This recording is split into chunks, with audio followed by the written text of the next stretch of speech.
third monthsary sa atin. Ito ba, Rose? Oh. Backup Thank para you sa'yo. po. Itong balloon, ito pero ako na lang muna maghahawak. Kumusta ka? Okay lang po. Grabe, thank you po. Nag-effort ka po. Again, welcome. Katapos mo ng school? Opo. Pasensya na nga pala. 8 lang yung nakita ko eh. 8 lang yung natira. Actually, 18 dapat to eh. Kasi nga, jump car 18 ka. So, yung 1 kasi pumutok. Pasensya na ah. Okay lang. Tara, dun tayo. Lahat-lahat tayo. Tara.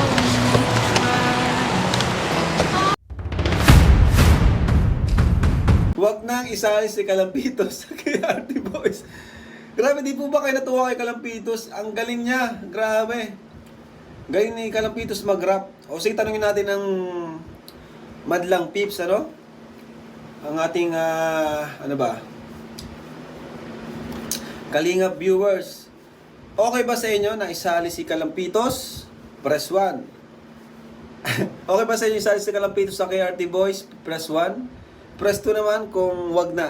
Ayan, tanungin natin ng Madlang Pips. Oh, marami na. Ang galing kaya ni Kalampitos. Galing magpatawa. Ayun, walang 2. O isa, may isang 2. Ayan.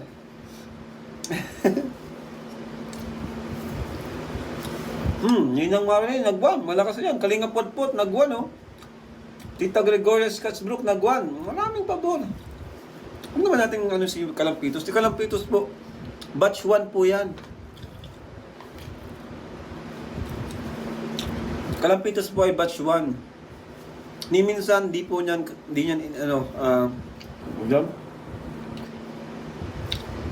lumiit man o lumaki ang views niyan, di po ay nakalimot sa kalingap. Noong nakaraan, tanda ako, no? Kaya si Kalampitos ay, tawag dyan, malapit ang loob ko dyan kay Kalampitos.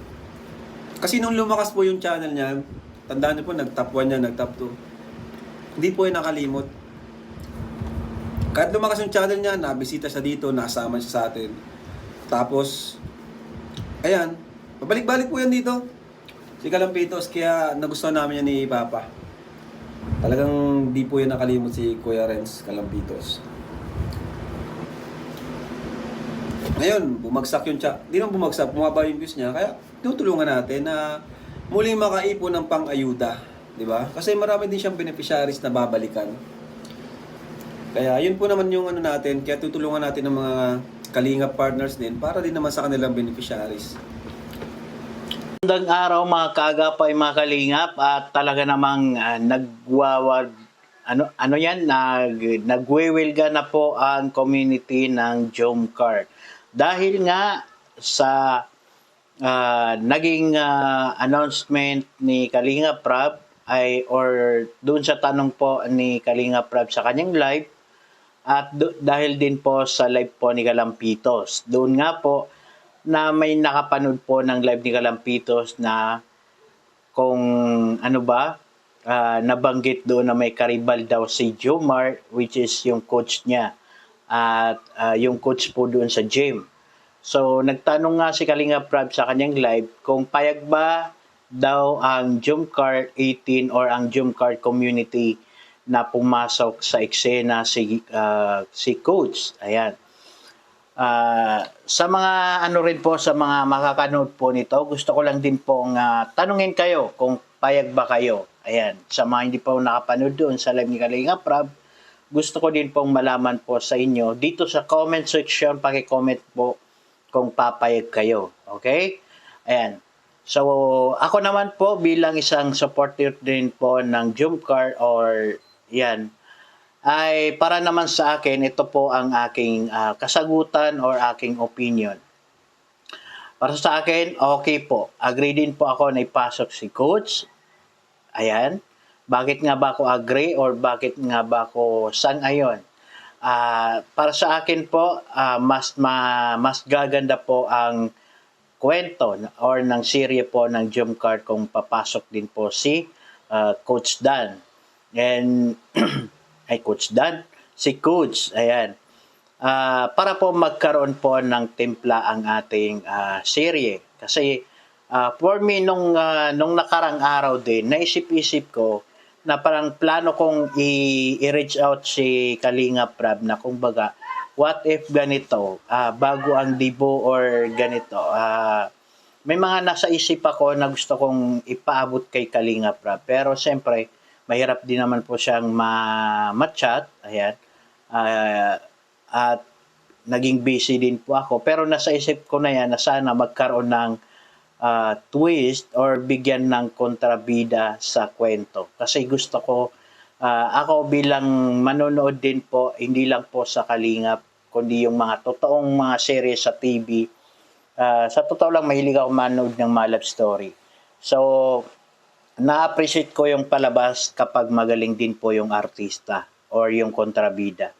'Di ba? So nakikita din po natin kung pagbabatayan po natin yung mga napapanood natin sa TV, pag magaling yung kontrabida, mas nakikita natin yung galing ng bida, 'di ba? So kung ako naman bilang supporter po ng Jomar, wala po akong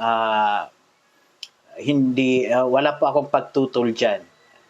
As long as ay kakaganda ng serye, payag po ako. Okay? Hindi naman po yan kumbaga sa totoong buhay na. Yan po ay sa serye lang po. And para din po makita natin kung ano yung mga strategy, mga paraan po ni Jomar ng kung paano niya paprotektahan si Carla. Diyan natin makikita, masusubok ang katatagan ng bakod ni Papa Jones. Ayan, di ba? Matcha-challenge siya kasi kalaban niya macho, di ba? Si Papa Jones, tawang-tawa nga ako dun sa live ni Kalampitos kasi sabi nga ni Kalampitos wala daw kalaban-laban si Papa Jones, parang kasi may abs si Papa Jones, kumbaga wala pang abs si Papa Jones. Kaya dapat din, Papa Jones ito, kailangan mo rin yata siguro magpa-abs, di ba? Palakas ka kasi kung suntukan lang para sa akin, taob ka diyan kay coach. Ayan, di ba? So, ito lang naman ay po natin, kumbaga recados po ng ating pinapanood, di ba po? Mas may excite po tayo kung magkakaroon po siya ng karibal, di ba? Nako, ayan, dyan na tayo. Sa mga supporters po natin, mga kaibigan po natin, mga followers po nakafollow po sa kwento po ng Jomcar, and lalo na po sa mga mga ate natin dyan, mga titas natin. Actually, na-appreciate ko po yung mga ganyan na niyo po sa pagsuporta niyo po sa Jomcar, yung pagiging protektado niyo po kay Jomcar, di ba? Kasi dyan po namin nalalaman na grabe yung pagmamahal po ninyo. Pero wag po tayo dumating sa punto na magkaroon tayo ng kaaway, di ba po? Wag naman po tayong sumobra, di ba? Kumbaga na darating sa punto na ibabas natin si Kalampitos, di ba?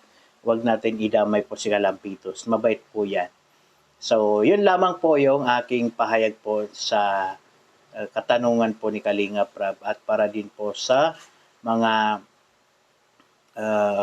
tagapanood na gustong marinig din po yung side natin bilang isang supporter din po ng Jomcar. So, basta kalma lang po tayo. Ayan, subaybayan na lang po natin kung ano yung magiging ganap, 'di ba? Baka isa si coach sa 18 Roses, 'di ba? Hindi natin alam. So, marami pang pagsubok na pagdadaanan si Papa Jones. Hindi lang po yan. Hindi natin alam kung mas baka may pumasok pa na mas ikakatakot nyo. Nako, di ba? Kabahan na kayo sa paparating pa na mga iba't ibang pagsubok po sa Jomcar serye po. So, yun lamang po, basta maging lang po tayo. Iwasan po natin na mapagsalita ng hindi maganda sa mga kasamahan po ni Kalinga Prab, at saka syempre sa mga kay Kalinga Prab, at saka sa mga kapwa natin po, mga supporters po. So, yun lamang po. Bye-bye po. God bless.